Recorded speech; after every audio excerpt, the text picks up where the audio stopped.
দেখতে পাচ্ছেন আমি আজকে ফুলকো লুচি বানিয়ে নিয়েছি, তাও আবার তরমুজের জুস দিয়ে।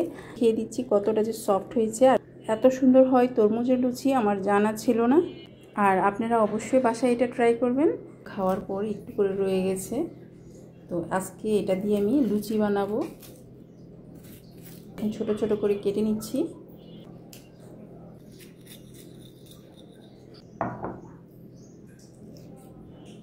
দিয়ে তরমুজের জুসগুলো বের করে নিব। ব্লেন্ডার ইউজ করতে হবে। এখন আমি ব্লেন্ডার করে তরমুজের জুসগুলো বের করে নিব। তরমুজের জুসটা আমি ছেঁকে নিচ্ছি। আমি বিচিগুলো আলাদা করে নিয়েছি আর জুসটা আলাদা হয়ে গেছে। এখন জুসটা সামান্য একটু গরম করে এখন দিয়ে দিচ্ছি আটা, সাদা আটা এটা। এখন দিচ্ছি 1 চামচ পাউডার মিল্ক। পাউডার মিল্কটা দিলে স্বাদটা একটু ভালো হয়। এখন দিয়ে দিচ্ছি বিস্কিট পাউডার, পরিমাণ মতো লবণ। আপনি চেক করে নেবেন গরমটা কতটুকু আছে, বেশি গরম করতে যাবেন না। এখানে আমি চিনি ইউজ করিনি, কারণ এখানে পাউডার মিল্ক দিয়েছি, বিস্কিট পাউডার দিয়েছি। এখন জুসটা দিয়ে এটা গুলিয়ে নিব। আর তরমুজ তো এমনিতেই একটু মিষ্টি থাকে, আর এই তরমুজটা অনেক মিষ্টি, সে কারণে চিনি ইউজ করিনি।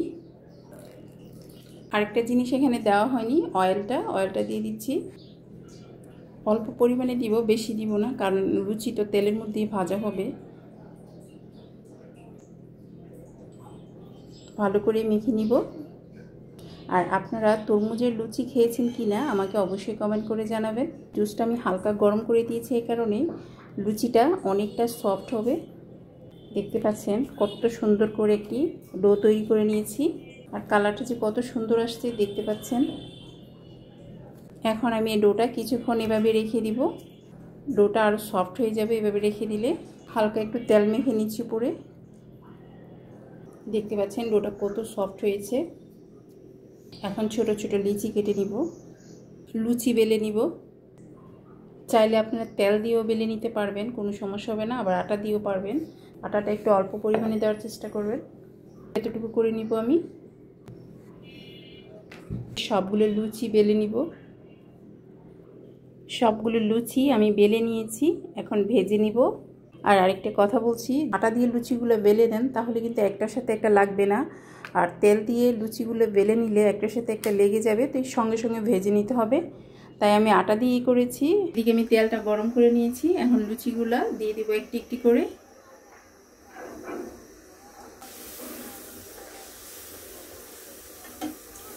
অবশ্য উপরে এভাবে করে দিবেন, দেখবেন লুচিটা অনেক ফুলবে, সফট হবে লুচিটা।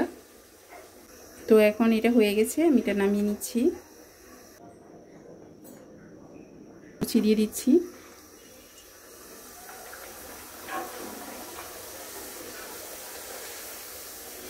এভাবে অবশ্যই একটু চাপ দিয়ে দিবেন, দেখবেন একবার ফুলে টইটুম্বর হয়ে যাবে, সময় লাগে না। আমি আরেকটা দিয়ে দিচ্ছি। তো এইভাবে একে একে আমি সবগুলো লুচি ভেজে নিব।